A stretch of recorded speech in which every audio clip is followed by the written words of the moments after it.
and your product or company websites that you've paid to have built, which I always say should be the hub of your internet activity, your website. It's to have a good solid website that everything else runs off the back of. So I would call them your outposts, like the spokes of a wheel. So if you've got your LinkedIn, your Twitter, your Flickr, your YouTube, everything runs off a good website as a solid block. Because what people will do when they see your profile online, they'll go to your website. They'll go to your website to see how credible you are and how professional your website looks, and then that's reflected in their opinion of you online. So we've got mobile, a lot of mobile websites coming out now, and product websites and applications around products. Customer care services, massive, absolutely massive online now, especially through the likes of Twitter. A lot of the big companies are jumping on board now. First Direct are one of the big banks in the UK that have jumped on board to have Twitter customer service. And this has all come across from America, from the big companies like Dell, Best Buy, Comcast. They just thought, well, how are we going to let people come to us with questions on customer service rather than having to phone a call center or go on our website and submit an email request? We'll let them do it through Twitter. So they said, if anyone's got any queries or having problems with any of our products or any of our services or need help, send us a quick tweet. All the airlines are doing it now.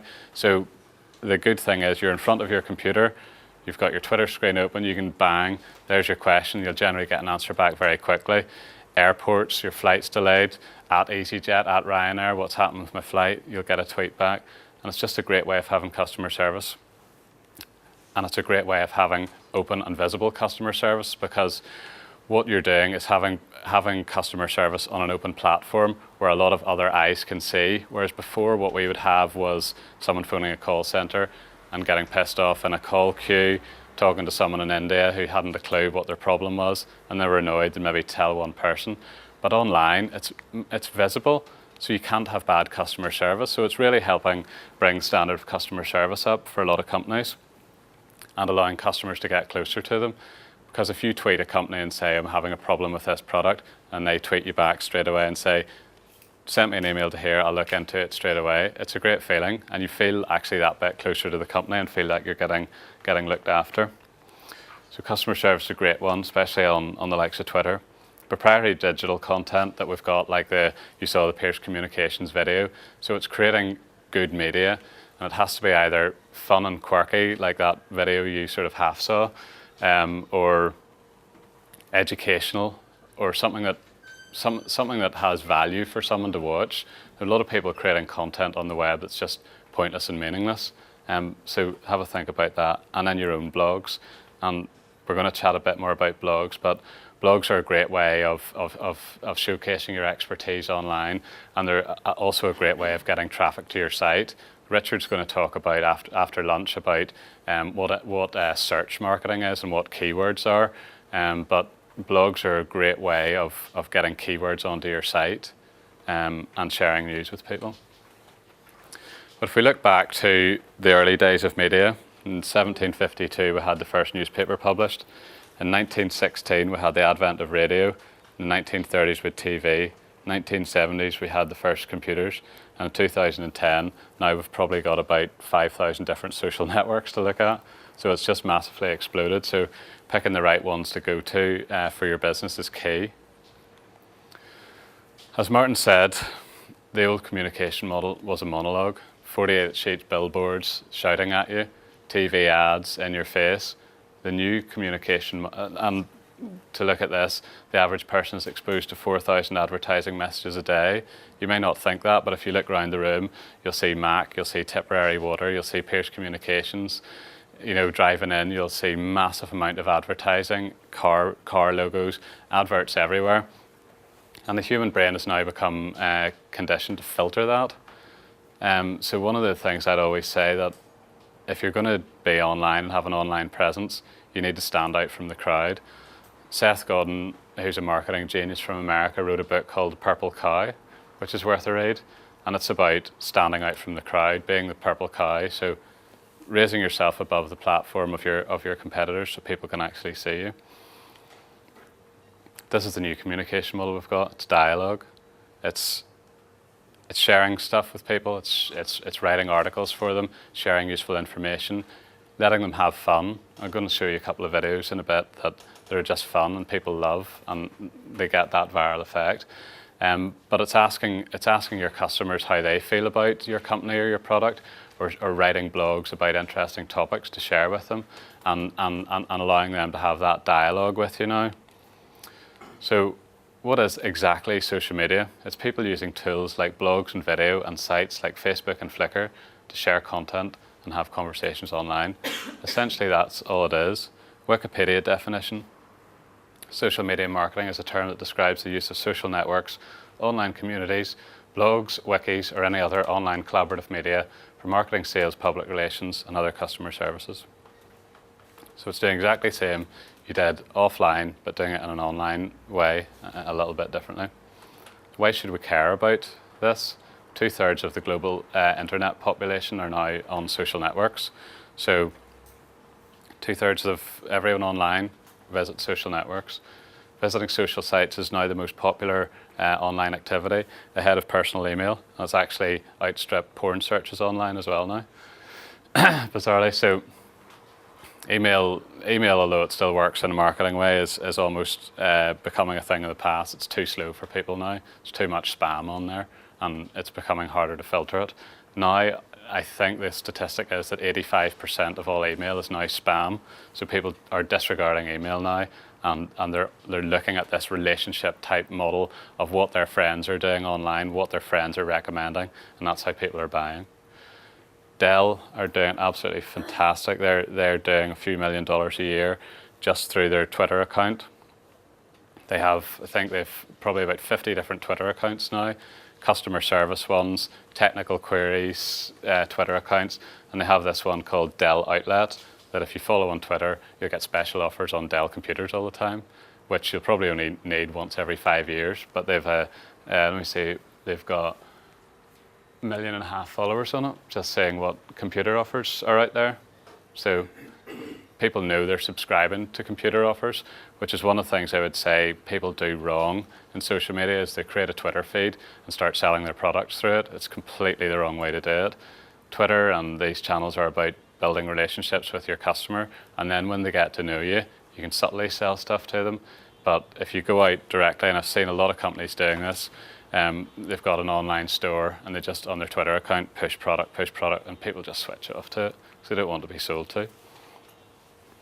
Dell have got Idea Storm. Starbucks have a similar idea, which we'll look at, but it's basically you can submit ideas to Starbucks. It's basically their way of having customer feedback, and you can win prizes for good ideas. Old Spice, quite an old man's product, a bit staid you may think, but they're probably one of the brands that have done the online viral video the best, and here's a quick example. Hello ladies, look at your man, now back to me, now back at your man, now back to me. Sadly, he isn't me, but if he stopped using lady-scented body wash and switched to Old Spice, he could smell like he's me. Look down, back up, where are you? You're on a boat with the man your man could smell it. What's in your head? Back at me, I have it. It's an oyster with 2 tickets to that thing you love. Look again. The tickets are now diamond. Anything is possible when your man smells like Old Spice and not a lady. I'm on a horse. Right, so they produced a lot of videos like that. That particular one's had 22.5 million views on YouTube. People love them. People just think they're hilarious. And it's just amazing for the Old Spice brand, whereas traditionally would anyone in the room buy Old Spice before? But after watching those videos, we think, that's quite a cool brand that I want to be associated with. I'm going to buy some Old Spice. Pizza Hut did something very cool down here in, out of Dublin and for the whole Republic of Ireland. And it was when the World Cup was on. I don't know if any of you saw it on Facebook, but it was when the World Cup was on, they changed their Facebook page to this. Anytime any team scored a goal against France in the World Cup, you could go online and get a code for a free pizza from Pizza Hut. So it's trying to think of creative ideas and ways to get people to engage on your sites rather than just having a presence there and pushing product on it. It's trying to find little things like this that'll differentiate you and make people talk about you. And that was a really cool one.